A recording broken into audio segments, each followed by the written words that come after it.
வணக்கம் அன்பர்களே. இந்த நாளில் அந்த நாள்.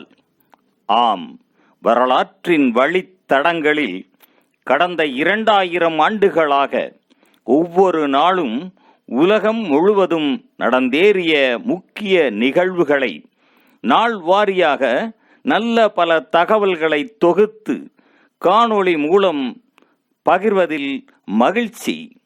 வாருங்கள் அன்பர்களே, இனி வரலாற்றில் இன்று எனும் வாசல்களை திறந்து வலம் வருவோம். வரலாற்றில் இன்று ஜூலை 29ஆம் தேதியில் நடைபெற்ற முக்கியமான வரலாற்று நிகழ்வுகள். கிமு 587ஆம் ஆண்டில் புது பாபிலோனிய பேரரசு ஜெருசலேம் நகரை முற்றுகையிட்டு சாலமோனின் கோவிலை இடித்து அழித்தது. கிபி 238ஆம் ஆண்டில் பிரிட்டோரிய காவலர்கள் அரண்மனையை முற்றுகையிட்டு ரோம பேரரசர்கள் பப்பியன்ஸ், பால்பியன்ஸ் ஆகியோரை கைது செய்து அவர்களை ரோம் வீதிகளில் இழுத்து வந்து கொன்றார்கள். 1014ஆம் ஆண்டில் பைசாந்திய பல்கேரிய போர்களில் கிளைட்டியன் சமரில் பைசாந்திய பேரரசர் 2ஆம் பசில் பல்கேரிய இராணுவத்தினரை தோற்கடித்தார். 1030ஆம் ஆண்டில் டென்மார்க்கிடமிருந்து தனது முடியாட்சியை காப்பாற்றும் முகமாக நார்வேயின் 2ஆம் ஒலாஃப் மன்னர் சமரில் ஈடுபட்டு இறந்து போனார். 1567ஆம் ஆண்டில் 6ஆம் ஜேம்ஸ் ஸ்காட்லாந்தின் மன்னராக முடிசூடினார். 1818ஆம் ஆண்டில் பிரெஞ்சு இயற்பியலாளர் பிரானல் புகழ்பெற்ற ஒளியின் விளிம்பு விளைவு பற்றிய தனது குறிப்புகளை வெளியிட்டார்.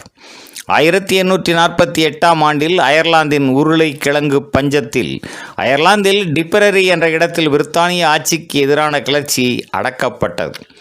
1900ஆம் ஆண்டில் இத்தாலியில் முதலாம் உம்பர்தோ மன்னர் கொலை செய்யப்பட்டார். 1907ஆம் ஆண்டில் சர் பேட்டன் பவுல் இங்கிலாந்தில் சாரணர் இயக்க முகாம் ஒன்றை திறந்து வைத்தார். இதுவே சாரணர் இயக்கத்தை ஆரம்பிக்க முதல் படியாக இருந்தது.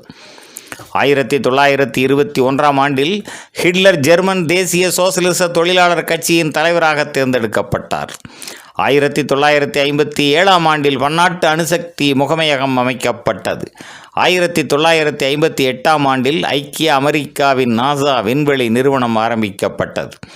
1967ஆம் ஆண்டில் வியட்நாம் போரில் வட வியட்நாம் கரையில் பொரஸ்டல் என்ற அமெரிக்க கப்பலில் தீப்பிடித்ததில் 134 பேர் உயிரிழந்தனர். 1973ஆம் ஆண்டில் கிரேக்கத்தில் முடியாட்சியை முடிவுக்கு கொண்டு வருவதற்கான பொது வாக்கெடுப்பு இடம்பெற்றது. 1980ஆம் ஆண்டில் ஈரானிய புரட்சியை அடுத்து ஈரான் புதிய புனித நாட்டு கொடியை அறிமுகப்படுத்தியது. 1987ஆம் ஆண்டில் இலங்கை இனப்பிரச்சினைக்கான தீர்வாக இலங்கை இந்திய ஒப்பந்தம் இந்திய பிரதமர் ராஜீவ்காந்திக்கும் இலங்கை அரசு தலைவர் ஜெயவர்த்தனாவுக்கும் இடையில் கொழும்பில் கையெழுத்திடப்பட்டதைத் தொடர்ந்து மரியாதை அணிவகுப்பின் போது ராஜீவ்காந்தி தாக்கப்பட்டார். 2010ஆம் ஆண்டில் காங்கோவில் கசாய் ஆற்றில் பயணிகள் படகு ஒன்று மூழ்கியதில் 80 பேர் உயிரிழந்தனர். 2015ஆம் ஆண்டில் மைக்ரோசாப்ட் நிறுவனம் விண்டோஸ் 10 இயங்கு தளத்தை வெளியிட்டது. மேலும் ஜூலை 29ஆம் நாளானது பன்னாட்டு புலிகள் தினமாகவும் அனுசரிக்கப்படுவது குறிப்பிடத்தக்கதாகும். நன்று நண்பர்களே. மற்ற நாட்களுக்கான வரலாற்று நிகழ்வுகளை பிரிதொரு காணொளியில் காண்போம். நன்றி, வணக்கம்.